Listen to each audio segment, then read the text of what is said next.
How to overcome challenges with the law of attraction. We've all had challenges, right? So back when I decided to start my business, 2008, I quit my job. I was learning how to run a business. I didn't know what the hell I was doing. So a year later, we got in a lot of debt, $40,000, $50,000 of debt. And that was because we were spending twice as much as we were earning because I had quit my job and I wasn't earning very much money from my blog at the time.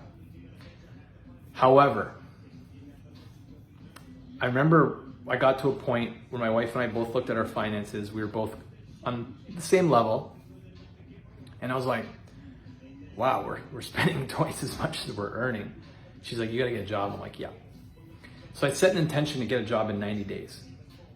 And what I did was I doubled down on my internal conviction to create and manifest that reality. And what I mean by that is that I would work a little harder in the morning when I was visualizing to like fire and wire those new neural networks so that it was getting into my unconscious mind, which is my body, so I could feel it.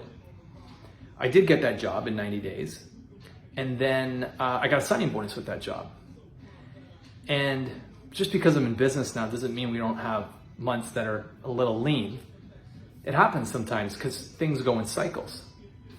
And so my message to you is that ever since that time back in 2009, what I learned was when things get tight, when money gets tight, I can always create more when I need it.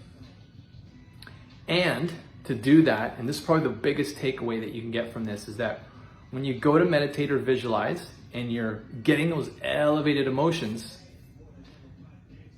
really feel as if it's already complete. I saw myself working with clients. I saw myself serving people and really loving the work that I was doing. Like it was real. And at that point, and only at that point, getting up from the meditation. So sometimes I'd spend 60, 70, 80, 90 minutes, and I still do sometimes, lying on the floor, getting into this meditative state, getting into deep trance, and then setting my unconscious, wiring, firing those new neural network connections so that I can manifest that reality. And you can do it too. And what you're gonna find is that when it's time to do something you haven't done before and you get outside of that familiar zone, you get out of homeostasis and the fear comes up, if you take all the risks out of it, in terms of like risks that, if you're signing a client, the insurance, or, it could be commercial risk, or it could be like financial risk. You take all that out of the way and you say, okay, well, one day this happens, I'm gonna go for it. I take all those risks out of the way. You're gonna realize that there's only one risk. You can recover from all those because they're temporary, and you don't take the money with you anyways when you die. It's temporary. It's like you accumulate, and then you're done.